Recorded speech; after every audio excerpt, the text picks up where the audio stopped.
2023 में मैं यीशु के साथ मिलकर पाठ आधारित कर्तव्य कर रही थी। यीशु की कार्य क्षमता मुझसे बेहतर है और वह ज़्यादा कुशल भी है। आम तौर पर अगर मेरी कोई भी दशा होती तो वह मेरी मदद करने के लिए परमेश्वर के वचनों पर संगति करती थी। हमारी आपस में बहुत अच्छी बनती थी। फरवरी 2024 में एक सभा के दौरान यीशु ने परमेश्वर के वचनों के आधार पर अपने घमंडी स्वभाव को पहचाना, लेकिन उसकी समझ बहुत सतही थी। उसके बाद लानशिन ने कर्तव्य निभाने के दौरान यीशु के कुछ घमंडी और दूसरों को बेबस करने वाले व्यवहार की ओर इशारा किया।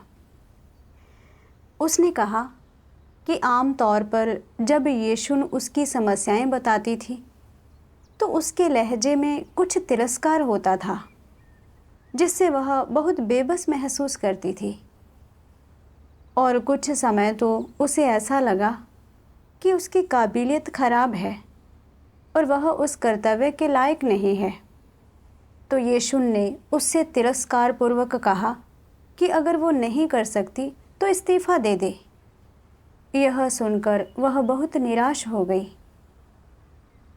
जब लानशिन बात कर रही थी तो यीशु का चेहरा धीरे धीरे उतर गया। जब लानशिन ने अपनी संगति पूरी की, यीशु रोने लगी। बोली कि वह दूसरों को बेबस करती और बुरा काम करती है और उसका मन उदास था। मुझे लगा कि लानशिन द्वारा बताई गई समस्याओं को यीशु ने पूरी तरह से स्वीकार नहीं किया था। लेकिन फिर मैंने यह भी सोचा कि यीशु अपनी इज्जत को बहुत महत्व देती है और इसलिए यह सामान्य था कि जब लानशिन ने उसकी समस्याएं बताईं तो वह उन्हें तुरंत स्वीकार नहीं कर पाई। थोड़ी देर बाद वह कुछ बेहतर हो जाएगी और इसलिए मैंने और कुछ नहीं कहा। खाना खाते समय लानशिन ने यीशु से बात करने के लिए कई बार कोशिश की, लेकिन यीशु ने उसे नज़रअंदाज कर दिया। माहौल कुछ अजीब सा हो गया।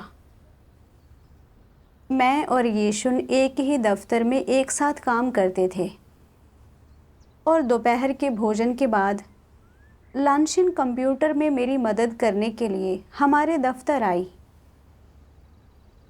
तब यीशु बाहर चली गई, मानो वह जानबूझकर लानशिन से बच रही हो। पहले वह और लानशिन अक्सर एक साथ बातें करते और हंसते थे, लेकिन अब ऐसा लग रहा था जैसे वह कोई और ही इंसान हो। मुझे एहसास हुआ कि यीशु लानशिन के प्रति पूर्वाग्रह से भर गई थी। मैं उसकी दशा के बारे में पूछना चाहती थी और यह बताना चाहती थी कि उसका रवैया सत्य को स्वीकार ना करने वाला है और इससे लोग बेबस महसूस करेंगे। लेकिन फिर मैंने सोचा, लानशिन ने अभी अभी उसकी समस्याएं बताई हैं, लेकिन उसने अभी तक अपनी दशा को ठीक नहीं किया है। अगर मैं अब जाकर उसकी आलोचना करूं, तो क्या वह और भी नकारात्मक हो जाएगी? अगर बाद में वह मेरे बारे में गलत राय बना ले और मुझे नज़रअंदाज करे, तो मैं क्या करूंगी? हम एक ही दफ्तर में काम करते हैं और हर समय एक दूसरे को देखते हैं।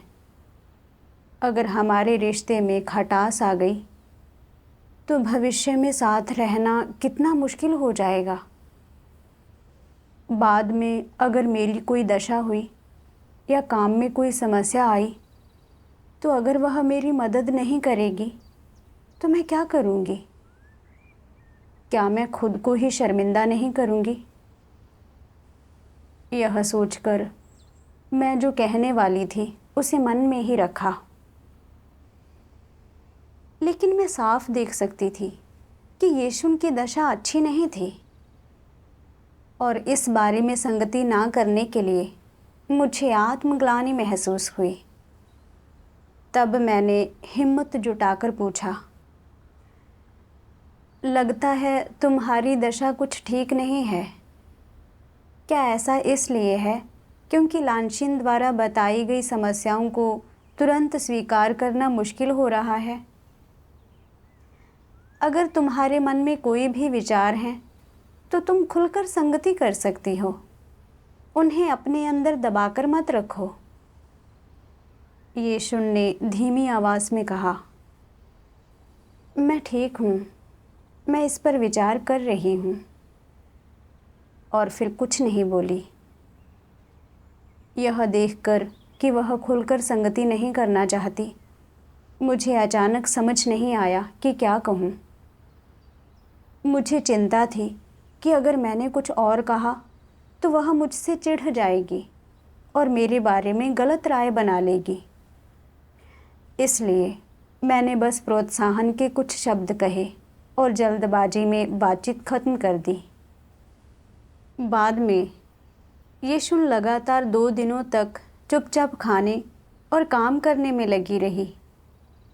जब हम उससे कुछ पूछते थे तो वह बस 2-4 शब्द बोल देती थी, वरना वह बिल्कुल भी बात नहीं करती थी।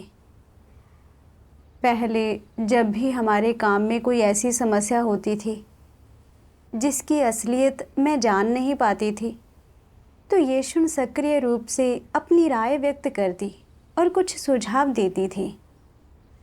अगर मेरे कार्य संबंधी पत्रों में कोई ऐसी जगह होती जहाँ मेरी संगति स्पष्ट नहीं होती, तो वह उन्हें बेहतर बनाने में मेरी मदद करती थी।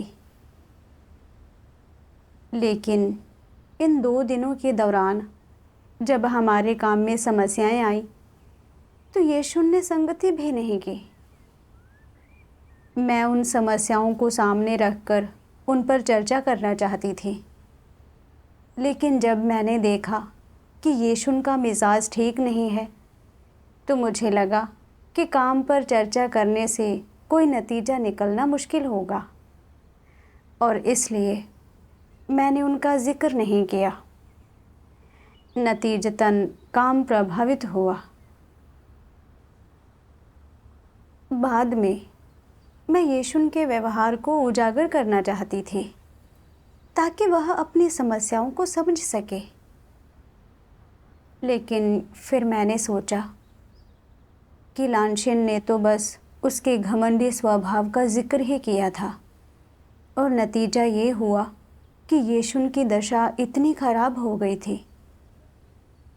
अगर मैं फिर से यह कहूँ कि वह सत्य को स्वीकार नहीं करती, तो क्या वह मेरे प्रति पूर्वाग्रह से नहीं भर जाएगी और कर्तव्य करते हुए उसके दिल में एक दीवार नहीं होगी? तब हमारे लिए साथ रहना कितना मुश्किल हो जाएगा। इसलिए मैंने यीशु से चतुराई से कहा, अगर तुम्हारे मन में कोई विचार है तो तुम उनके बारे में बात कर सकती हो। अगर तुम इसी तरह कभी कुछ नहीं बोलोगी तो तुम लोगों को बेबस कर दोगी। परमेश्वर ने इस तरह का माहौल इसलिए बनाया है ताकि हम अपने भ्रष्ट स्वभावों पर विचार कर सकें। यह हमारे जीवन प्रवेश के लिए फ़ायदेमंद है। उसने धीमी आवाज़ में कहा, मैं धीरे धीरे इसे समझने की कोशिश कर रही हूँ। मैं ठीक हूँ, ऐसे ही ठीक है। अगर मैं भविष्य में कम बोलूँगी तो किसी को बेबस महसूस नहीं होगा। जब मैंने देखा कि यीशु अभी भी गुस्से में बात कर रही है, तो मैं फिर से झिझक गई। अगर मैं उसकी समस्याएं बताऊं और वह उन्हें स्वीकार ना करे, तो क्या वह मुझे भी नज़रअंदाज करेगी? छोड़ो, जब वह खुलकर संगति करने को तैयार होगी, तब तक इंतज़ार करते हैं। बाद में जब हमने एक साथ काम पर चर्चा की, तब भी यीशुन ने ज़्यादा कुछ नहीं कहा। लांछिन ने यीशुन का व्यवहार देखा और उसे समझ नहीं आया कि क्या करे। उसे लगा कि यह उसकी गलती है और उसने बहुत आत्मग्लानि महसूस की। उसकी दशा भी कुछ हताश थी। उन 2 दिनों में मैं बस इसी मामले के बारे में सोचती रही। अपना कर्तव्य करते समय भी मेरा मन शांत नहीं हो पा रहा था। मैंने अपनी दशा के बारे में बताने के लिए परमेश्वर से प्रार्थना की ताकि वह मेरा मार्गदर्शन कर सके और मैं खुद को समझ सकूं। बाद में मैंने परमेश्वर के ये वचन पढ़े। सर्वशक्तिमान परमेश्वर कहता है, ज्यादातर लोग सत्य का अनुसरण और अभ्यास करना चाहते हैं, लेकिन अधिकतर समय उनके पास ऐसा करने का केवल संकल्प और इच्छा ही होती है। सत्य उनका जीवन नहीं बना है।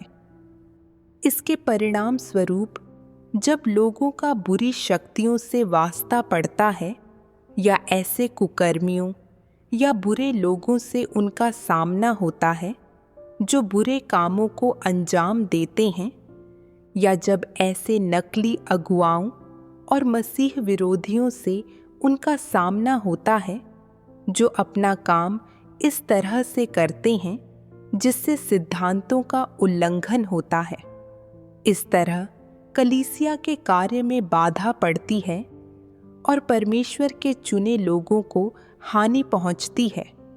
वे डटे रहने और खुलकर बोलने का साहस खो देते हैं। जब तुम्हारे अंदर कोई साहस नहीं होता, इसका क्या अर्थ है? क्या इसका अर्थ यह है कि तुम डरपोक हो या अपनी बात स्पष्ट रूप से व्यक्त करने में असमर्थ हो? या फिर यह कि तुम अच्छी तरह नहीं समझते और इसलिए तुम में अपनी बात रखने का आत्मविश्वास नहीं है? दोनों में से कुछ नहीं। यह मुख्य रूप से भ्रष्ट स्वभावों द्वारा बेबस होने का परिणाम है। तुम्हारे द्वारा प्रदर्शित किए जाने वाले भ्रष्ट स्वभावों में से एक है कपटी स्वभाव। जब तुम्हारे साथ कुछ होता है तो पहली चीज जो तुम सोचते हो वह है तुम्हारे हित। पहली चीज जिस पर तुम विचार करते हो वह है नतीजे, कि यह तुम्हारे लिए फायदेमंद होगा या नहीं। यह एक कपटी स्वभाव है ना? दूसरा है स्वार्थी और नीच स्वभाव। तुम सोचते हो, परमेश्वर के घर के हितों के नुकसान से मेरा क्या लेना देना? मैं कोई अगुआ नहीं हूं, तो मुझे इसकी परवाह क्यों करनी चाहिए? इसका मुझसे कोई लेना देना नहीं है। यह मेरी जिम्मेदारी नहीं है।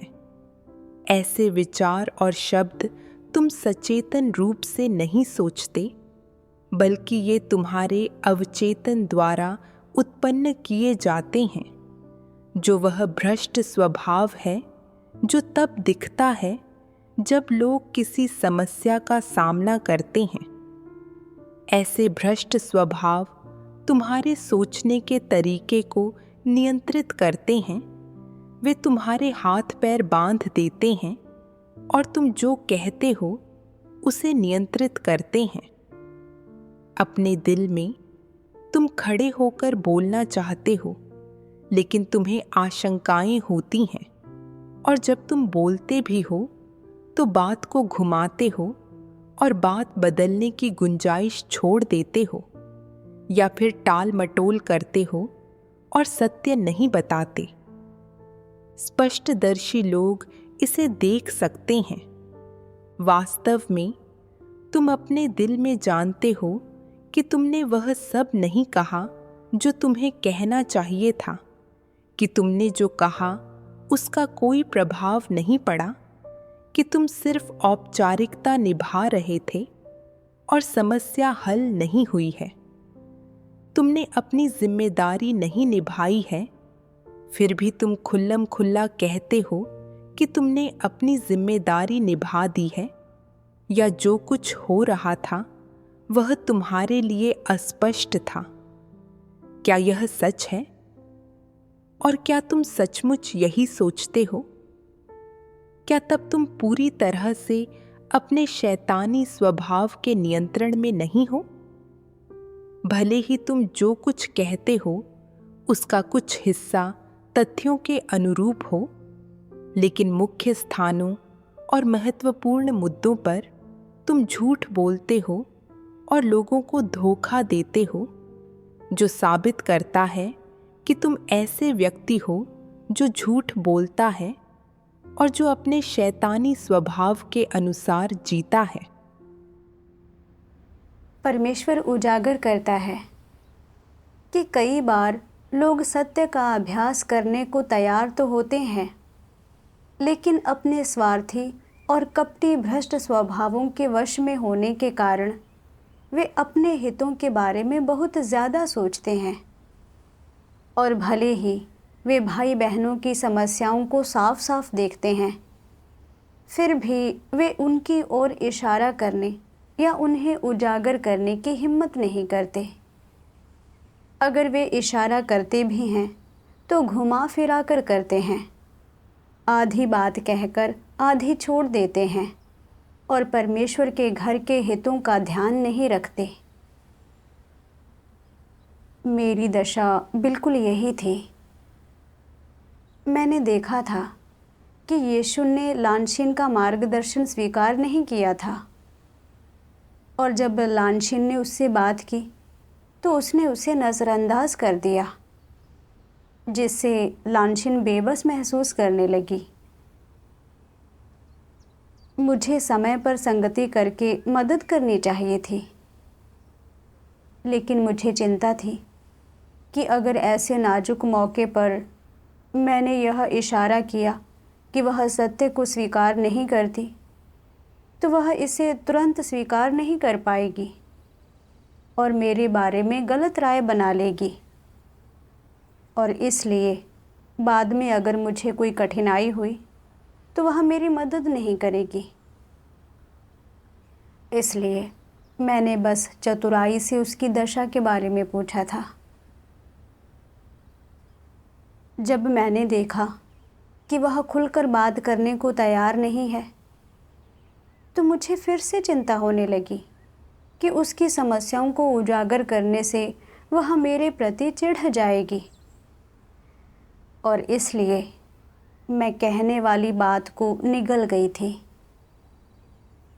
बाद में यीशु की दशा फिर भी नहीं बदली।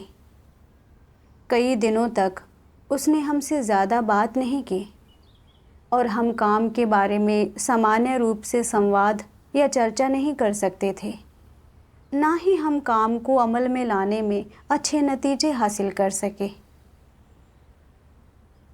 मैंने यीशु की समस्याओं को साफ साफ देखा था, लेकिन मैंने उन्हें उजागर करने की हिम्मत नहीं की, क्योंकि मैं खुद को बचाना चाहती थी। मैं बस खड़ी देखती रही जबकि लानशीन की दशा और कलीसिया का काम प्रभावित हो रहा था। मेरे दिल में केवल अपने ही हित थे। मैंने कलीसिया के काम की बिल्कुल भी रक्षा नहीं की। मैं बहुत कपटी और स्वार्थी थी। बाद में मैंने परमेश्वर के वचन पढ़े और सत्य का अभ्यास करने में अपनी असमर्थता के मूल कारण के बारे में कुछ समझ पाई। सर्वशक्तिमान परमेश्वर कहता है, सांसारिक आचरण के फलसफों का एक सिद्धांत कहता है, अच्छे दोस्तों की गलतियों पर खामोश रहने से दोस्ती अच्छी और लंबी होती है। इसका मतलब है कि इस अच्छी दोस्ती को कायम रखने के लिए अपने मित्र की समस्याओं के बारे में चुप रहना चाहिए, भले ही वे उन्हें स्पष्ट रूप से दिखाई दें। वे लोगों के चेहरे पर वार न करने या उनकी कमियों की आलोचना न करने के सिद्धांतों का पालन करते हैं। वे एक दूसरे को धोखा देते हैं, एक दूसरे से छिपते हैं और एक दूसरे के साथ साजिश में लिप्त होते हैं। यूं तो वे स्पष्ट रूप से जानते हैं कि दूसरा व्यक्ति किस तरह का है, पर वे इसे सीधे तौर पर नहीं कहते, बल्कि अपना संबंध बनाए रखने के लिए शातिर तरीके अपनाते हैं। ऐसे संबंध व्यक्ति क्यों बनाए रखना चाहेगा? यह इस समाज में अपने समूह के भीतर दुश्मन न बनाना चाहने के लिए होता है, जिसका अर्थ होगा खुद को अक्सर खतरनाक स्थितियों में डालना। यह जानकर कि किसी की कमियां बताने या उसे चोट पहुंचाने के बाद वह तुम्हारा दुश्मन बन जाएगा और तुम्हें नुकसान पहुंचाएगा, और खुद को ऐसी स्थिति में न डालने की इच्छा से तुम सांसारिक आचरण के ऐसे फलसफों का इस्तेमाल करते हो। अगर तुम दूसरों पर वार करते हो तो उनके चेहरे पर वार मत करो। अगर तुम दूसरों की आलोचना करते हो तो उनकी कमियों की आलोचना मत करो। इसके आलोक में अगर दो लोगों का संबंध ऐसा है तो क्या वे सच्चे दोस्त माने जा सकते हैं? वे सच्चे दोस्त नहीं होते, एक दूसरे के विश्वास पात्र तो बिल्कुल नहीं होते। तो यह वास्तव में किस तरह का संबंध है? क्या यह एक मूलभूत सामाजिक संबंध नहीं है? ऐसे सामाजिक संबंधों में लोग खुले दिल से की गई चर्चा में शामिल नहीं हो सकते हैं, न ही गहरे संपर्क रख सकते हैं, न यह बता सकते हैं कि वे क्या चाहते हैं।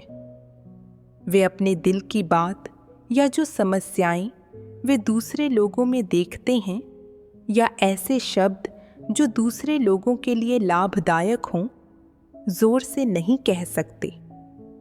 इसके बजाय वे कहने के लिए अच्छी बातें चुनते हैं ताकि औरों से सद्भावनापूर्ण संबंध बनाए रखें। वे सच बोलने या सिद्धांतों को कायम रखने की हिम्मत नहीं करते। इस प्रकार वे अपने प्रति शत्रुतापूर्ण सोच विकसित करने से दूसरों को रोकते हैं। जब किसी व्यक्ति के लिए कोई भी खतरा पैदा नहीं कर रहा होता है, तो क्या वह व्यक्ति अपेक्षाकृत आराम और शांति से नहीं रहता? क्या अगर तुम दूसरों पर वार करते हो तो उनके चेहरे पर वार मत करो। अगर तुम दूसरों की आलोचना करते हो तो उनकी कमियों की आलोचना मत करो। को प्रचारित करने में लोगों का यही लक्ष्य नहीं है? स्पष्ट रूप से यह जीवित रहने का एक कुटिल और धूर्त तरीका है, जिसमें रक्षात्मकता का तत्व है, जिसका लक्ष्य आत्म संरक्षण है। इस तरह जीते हुए लोगों का कोई विश्वास पात्र नहीं होता, कोई करीबी दोस्त नहीं होता जिससे वे जो चाहें कह सकें। लोगों के बीच बस एक दूसरे के प्रति रक्षात्मकता होती है, आपसी शोषण होता है और आपसी साजिशबाजी होती है, और साथ ही हर व्यक्ति उस रिश्ते से जो चाहता है वह लेता है। क्या ऐसा नहीं है? मूल रूप से अगर तुम दूसरों पर वार करते हो तो उनके चेहरे पर वार मत करो। अगर तुम दूसरों की आलोचना करते हो तो उनकी कमियों की आलोचना मत करो। का लक्ष्य दूसरों को ठेस पहुंचाने और दुश्मन बनाने से बचना है। किसी को चोट न पहुंचाकर अपनी रक्षा करना है। यह व्यक्ति द्वारा खुद को चोट पहुंचने से बचाने के लिए अपनाई जाने वाली तकनीक और तरीका है। इसके सार के इन विभिन्न पहलुओं को देखते हुए क्या लोगों के नैतिक आचरण से यह मांग कि अगर तुम दूसरों पर वार करते हो तो उनके चेहरे पर वार मत करो, अगर तुम दूसरों की आलोचना करते हो तो उनकी कमियों की आलोचना मत करो, नेक है? क्या यह सकारात्मक मांग है? नहीं। तो फिर यह लोगों को क्या सिखा रहा है कि तुम्हें किसी को परेशान नहीं करना चाहिए या किसी को चोट नहीं पहुंचानी चाहिए, वरना तुम खुद चोट खाओगे, और यह भी कि तुम्हें किसी पर भरोसा नहीं करना चाहिए। अगर तुम अपने किसी अच्छे दोस्त को चोट पहुंचाते हो तो दोस्ती धीरे धीरे बदलने लगेगी। वे तुम्हारे अच्छे करीबी दोस्त न रहकर अजनबी या तुम्हारे दुश्मन बन जाएंगे। लोगों को ऐसा करना सिखाने से कौन सी समस्याएं हल हो सकती हैं? भले ही इस तरह से कार्य करने से तुम शत्रु नहीं बनाते और कुछ शत्रु कम भी हो जाते हैं, तो क्या इससे लोग तुम्हारी प्रशंसा और अनुमोदन करेंगे और हमेशा तुम्हारे मित्र बने रहेंगे? क्या यह नैतिक आचरण के मानक को पूरी तरह से हासिल करता है? अपने सर्वोत्तम रूप में यह सांसारिक आचरण के एक फलसफे से अधिक कुछ नहीं है। क्या इस कथन और अभ्यास का पालन करना अच्छा नैतिक आचरण माना जा सकता है? बिल्कुल नहीं। परमेश्वर के वचनों से मैंने देखा कि मैं यीशु की समस्याओं की ओर सीधे तौर पर इशारा करने की हिम्मत इसलिए नहीं कर पाई क्योंकि मैं सांसारिक आचरण के शैतानी फलसफों के अनुसार जी रही थी। मैंने अच्छे दोस्तों की गलतियों पर खामोश रहने से दोस्ती अच्छी और लंबी होती है, और अगर तुम दूसरों पर वार करते हो तो उनके चेहरे पर वार मत करो, अगर तुम दूसरों की आलोचना करते हो तो उनकी कमियों की आलोचना मत करो। जैसी कहावतों को सांसारिक आचरण का अपना तरीका बना लिया था। मैंने सोचा था कि लोगों के साथ घुलने मिलने के लिए तुम्हें उनके लिए रियायतें करनी ही होती हैं। ऐसी बातें कहनी चाहिए जो दूसरों को अच्छी लगे और किसी को नाराज़ नहीं करना चाहिए, और केवल इसी तरह से लोगों के साथ अपने रिश्ते को बचाया जा सकता है और भीड़ में अपनी जगह बनाई जा सकती है। जब मैं परमेश्वर में विश्वास नहीं करती थी, अगर कोई कुछ गलत करता था तो मैं सीधे तौर पर उसकी ओर इशारा करने की हिम्मत नहीं करती थी। अगर मैं कुछ कहती भी थी तो बहुत चतुराई से कहती थी, और इसलिए मेरे अपने सहकर्मियों के साथ बहुत अच्छे संबंध थे। परमेश्वर में विश्वास करने के बाद भी मैं अपने भाई बहनों के साथ घुलने मिलने के लिए सांसारिक आचरण के इन्हीं फलसफों पर निर्भर रही। जब मैंने अपने भाई बहनों को इस तरह से काम करते देखा जो सिद्धांतों के खिलाफ था और कलीसिया के काम के लिए फ़ायदेमंद नहीं था, तो मैंने इस डर से उसकी ओर इशारा नहीं किया कि कहीं मैं सौहार्दपूर्ण माहौल को नुकसान न पहुंचा दूं। ख़ास तौर पर जब मैंने देखा कि यीशु लांशिन द्वारा बताई गई समस्याओं को स्वीकार नहीं करती और अपने भ्रष्ट स्वभाव में जीते हुए हमारे कर्तव्यों में बाधा डाल रही है, तो मुझे संगति करनी चाहिए थी, उसे चीज़ें बतानी चाहिए थी और सत्य को स्वीकार ना करने के गंभीर परिणामों को समझने में उसकी मदद करनी चाहिए थी। लेकिन मुझे हमारे रिश्ते पर असर पड़ने का डर था और इसलिए मैंने केवल घुमा फिरा कर उसकी दशा के बारे में पूछा। उसकी समस्याओं को स्पष्ट नहीं किया। नतीजतन वह लगातार गुस्से में रही और अपना कर्तव्य ठीक से नहीं किया, जिससे काम में बाधा आई।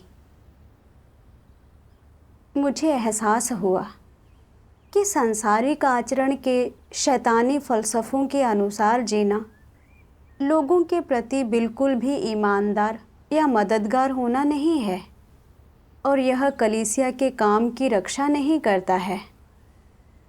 यह मुझे और भी कपटी और स्वार्थी बनाता है। यह तो सरासर दूसरों को और खुद को नुकसान पहुंचाना है। जब वे लोग जिनमें वास्तव में मानवता है देखते हैं कि उनके भाई बहन एक भ्रष्ट स्वभाव में जी रहे हैं, तो वे प्रेम के आधार पर परमेश्वर के वचनों के बारे में संगति करेंगे और अपने भाई बहनों को उनके अपने भ्रष्ट स्वभावों को समझने में मदद करेंगे। लेकिन मैंने केवल यह सोचा था कि जब मैं उसकी समस्याएं बता दूंगी तो क्या यीशु मेरे बारे में गलत राय बनाएगी और क्या भविष्य में हमारे लिए साथ रहना मुश्किल हो जाएगा। मैंने केवल खुद को बचाने के बारे में ही सोचा था। मैंने अपनी बहन के जीवन प्रवेश या कलीसिया के काम के बारे में बिल्कुल भी नहीं सोचा था। मुझे एहसास हुआ कि भले ही मैंने कई सालों तक परमेश्वर में विश्वास किया था, लेकिन मैं ज़रा भी नहीं बदली थी। मुझ में सामान्य मानवता नहीं थी और मैं सचमुच परमेश्वर के लिए घृणित बन गई थी। जब मुझे यह समझ आया तो मेरा दिल आत्मग्लानि और पछतावे से भर गया। मैंने अपनी दशा के बारे में परमेश्वर से यह प्रार्थना भी की कि वह मुझे सत्य का अभ्यास करने में मार्गदर्शन दे। बाद में मैंने एक अनुभवजन्य गवाही वीडियो देखा। उसमें परमेश्वर के वचनों के 2 अंश उद्धृत किए गए थे जो मेरे लिए विशेष रूप से मददगार थे। सर्वशक्तिमान परमेश्वर कहता है, कई बार सामंजस्य का अर्थ धैर्य और सहनशीलता होता है, किंतु इसका अर्थ अपने विचारों पर दृढ़ और सिद्धांतों पर अडिग रहना भी होता है। सामंजस्य का अर्थ चीज़ें आसान बनाने के लिए सिद्धांतों से समझौता करना या खुशामदी बनने की कोशिश करना या संतुलन के मार्ग पर टिके रहना नहीं है। और किसी की ठकुर सुहाती करना तो इसका अर्थ निश्चित रूप से नहीं है। ये सिद्धांत हैं। एक बार तुमने इन सिद्धांतों को अपना लिया तो तुम अनजाने ही परमेश्वर के इरादे के अनुसार बोलोगे, कार्य करोगे और सत्य की वास्तविकता जियोगे, और इस तरह एकता प्राप्त करना आसान है। अगर परमेश्वर के घर में लोग सांसारिक आचरण के फलसफों के अनुसार जीते हैं या एक दूसरे के साथ मिलकर रहने में अपनी खुद की धारणाओं, रुझानों, इच्छाओं, स्वार्थी मकसदों, खूबियों और होशियारी पर निर्भर करते हैं, तो यह परमेश्वर के सामने जीने का ढंग नहीं है और वे आपसी एकता हासिल करने में अक्षम हैं। ऐसा क्यों है? ऐसा इसलिए है क्योंकि जब लोग शैतानी स्वभाव से जीते हैं तो वे एकता हासिल नहीं कर सकते। अगर तुम्हारे पास एक चापलूस का इरादा और दृष्टिकोण है तो तब तुम सभी मामलों में सत्य का अभ्यास नहीं करोगे या सिद्धांतों को कायम नहीं रखोगे और तुम हमेशा असफल होओगे और नीचे गिरोगे। यदि तुम जागरूक नहीं होते और कभी सत्य नहीं खोजते तो तुम छद्म विश्वासी हो और तुम कभी सत्य और जीवन हासिल नहीं करोगे। तब तुम्हें क्या करना चाहिए? इस तरह की चीजों से सामना होने पर तुम्हें परमेश्वर से प्रार्थना करनी ही चाहिए और उसे पुकारना चाहिए, उससे उद्धार के लिए विनती करनी चाहिए और यह मांगना चाहिए कि वह तुम्हें आस्था और शक्ति दे और सिद्धांतों को कायम रखने में तुम्हें समर्थ बनाए। वो करो जो तुम्हें करना चाहिए, चीज़ों को सिद्धांतों के अनुसार संभालो, उस स्थिति में मजबूती से खड़े रहो जहाँ तुम्हें होना चाहिए। परमेश्वर के घर के हितों की रक्षा करो और परमेश्वर के घर के कार्य को होने वाले किसी भी नुकसान को रोको। अगर तुम अपने स्वार्थों, अपने अभिमान और एक चापलूस होने के अपने दृष्टिकोण के खिलाफ विद्रोह करने में सक्षम हो और अगर तुम एक ईमानदार, अविभाजित हृदय के साथ वह करते हो जो तुम्हें करना चाहिए, तो तुम शैतान को हरा चुके होगे और सत्य के इस पहलू को प्राप्त कर चुके होगे। यदि तुम हमेशा शैतान के फलसफे के अनुसार जीने, दूसरों के साथ अपने संबंध सुरक्षित रखने, कभी भी सत्य का अभ्यास न करने और सिद्धांतों का पालन न करने की हिम्मत करने पर अड़े रहते हो, तो क्या तुम अन्य मामलों में सत्य का अभ्यास कर पाओगे? तुम्हारे पास अभी भी आस्था या शक्ति नहीं होगी। यदि तुम सत्य नहीं खोजते या स्वीकार नहीं करते, तो क्या परमेश्वर में ऐसी आस्था से तुम सत्य प्राप्त कर पाओगे? नहीं। और यदि तुम सत्य प्राप्त नहीं कर सकते, तो क्या तुम बचाए जा सकते हो? नहीं बचाए जा सकते। यदि तुम हमेशा शैतान के फलसफे के अनुसार जीते हो, सत्य वास्तविकता से पूरी तरह वंचित रहते हो, तो तुम कभी भी नहीं बचाए जा सकते। यह बात तुम्हें स्पष्ट होनी चाहिए कि उद्धार के लिए सत्य प्राप्त करना एक आवश्यक शर्त है। तो फिर तुम सत्य कैसे प्राप्त कर सकते हो? यदि तुम सत्य का अभ्यास कर सकते हो, सत्य के अनुसार जी सकते हो और सत्य तुम्हारे जीवन का आधार बन जाता है, तो तुम सत्य प्राप्त कर जीवन पा लोगे। तब तुम बचाए जाने वाले लोगों में से एक होगे। परमेश्वर ने कहा कि सच्चे सहयोग का मतलब केवल सहनशीलता और सहिष्णुता नहीं है, बल्कि तुम्हारे पास सिद्धांत होने चाहिए और तुम्हें अपनी बात पर कायम रहना चाहिए। तुम बीच का रास्ता नहीं अपना सकते या खुशामदी नहीं बन सकते। केवल सत्य सिद्धांतों के आधार पर लोगों के साथ व्यवहार करने और उनके साथ सहयोग करने से ही व्यक्ति परमेश्वर के इरादे के अनुरूप होता है। अगर तुम लगातार सांसारिक व्यवहार के शैतानी फलसफों के अनुसार जीते हो, अपने पारस्परिक संबंधों की रक्षा करते हो, सत्य सिद्धांतों को कायम नहीं रख सकते और परमेश्वर के वचनों का अभ्यास नहीं कर सकते, तो अंत में तुम निश्चित रूप से सत्य को प्राप्त नहीं कर पाओगे और तुम उन लोगों में से एक होगे जिन्हें परमेश्वर द्वारा हटा दिया जाएगा। मैं एक खुशामदी के विचारों और दृष्टिकोणों के अनुसार जी रही थी। मैं साफ साफ जानती थी कि मुझे यीशु की समस्याओं की ओर इशारा करना चाहिए और उसे खुद को समझने और अपनी दशा को बदलने में मदद करनी चाहिए। लेकिन मुझे लगातार चिंता थी कि अगर मैंने उसकी समस्याओं की ओर इशारा किया तो इससे हमारे बीच का रिश्ता खराब हो जाएगा। इसलिए मैंने खुलकर संगति करने का अभ्यास नहीं किया था।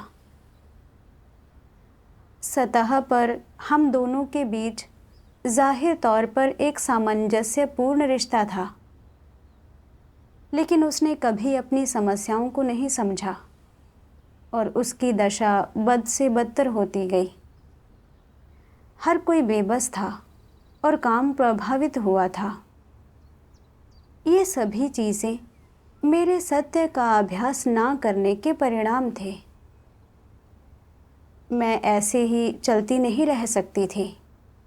मुझे परमेश्वर के वचनों के अनुसार अभ्यास करना था और यीशु के सत्य को स्वीकार ना करने के व्यवहार और इसमें उसकी प्रकृति की ओर इशारा करना था।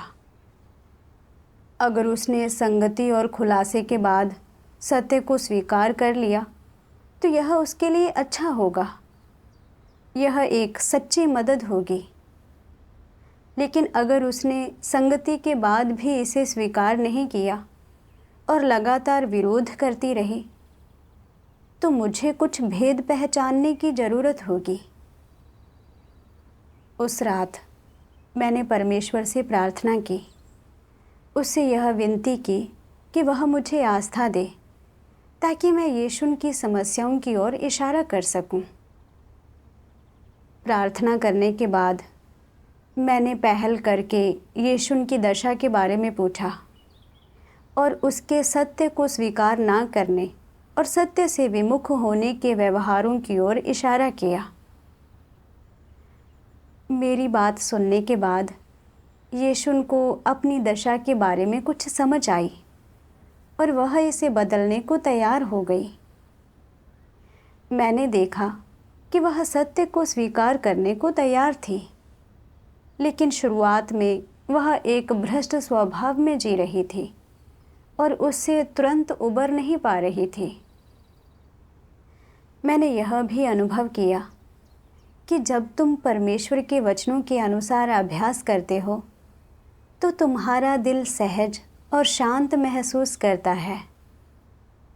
अगले दिन सभा में जब यीशु अपनी दशा के बारे में संगति कर रही थी तो उसने कहा कि वह जानती है कि वह अपने घमंडी स्वभाव से लोगों को बेबस कर रही है और सत्य को स्वीकार नहीं करती है। लेकिन उसने इस तरह से काम करने की प्रकृति और परिणामों को नहीं समझा था। मेरा मन फिर से दुविधा में पड़ गया। शायद मुझे उसकी मदद के लिए फिर से इशारा करना चाहिए ताकि उसे विवरणों की ओर अधिक समझ हो जाए। अगर वह केवल एक मोटी मोटी रूपरेखा समझती है तो यह भविष्य में उसके लिए चीज़ों को बदलने और प्रवेश करने में मददगार नहीं है। लेकिन अगर मैं इस ओर इशारा करूं, तो क्या वह सोचेगी कि मैं उससे बहुत ज़्यादा अपेक्षाएं कर रही हूं? क्या होगा अगर वह इसे स्वीकार नहीं कर सकती और फिर से निराश हो जाती है? अगर वह मेरे बारे में पूर्वाग्रह बना लेती है तो हम भविष्य में कैसे साथ रहेंगे? शायद मुझे उसे धीरे धीरे खुद ही चीज़ों को समझने देना चाहिए। यह सोचकर मैं फिर से थोड़ा पीछे हट गई। इस समय मुझे एहसास हुआ कि मेरी झिझक अभी भी इसलिए थी क्योंकि मैं उसके साथ अपना रिश्ता बनाए रखना चाहती थी। मैंने चुपचाप परमेश्वर से प्रार्थना की, उससे विनती की कि वह मुझे आस्था दे और मैं अपनी बहन के साथ एक ईमानदार दिल से व्यवहार कर पाऊं। मुझे परमेश्वर के ये वचन याद आए। सर्वशक्तिमान परमेश्वर कहता है, शिक्षाप्रद बोली की अभिव्यक्तियां क्या हैं? वह मुख्य रूप से प्रेरित करने वाली, सलाह देने वाली, राह दिखाने वाली, नसीहत देने वाली, समझने वाली और दिलासा देने वाली होती है।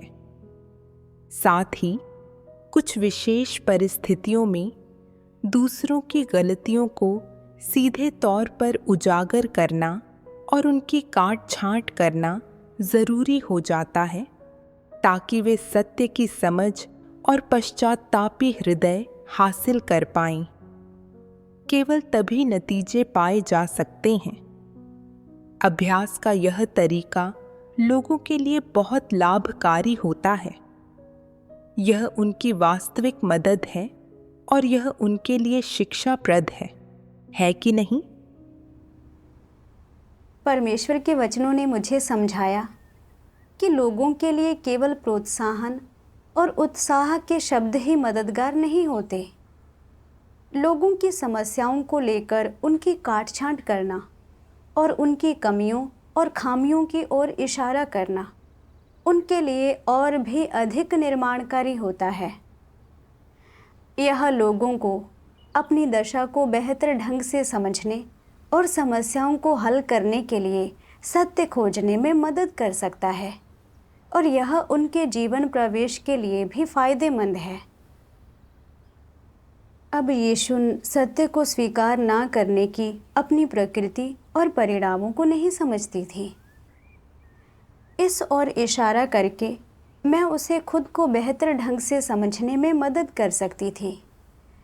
यह उसके अपने जीवन प्रवेश और कलीसिया के काम दोनों के लिए फायदेमंद होगा।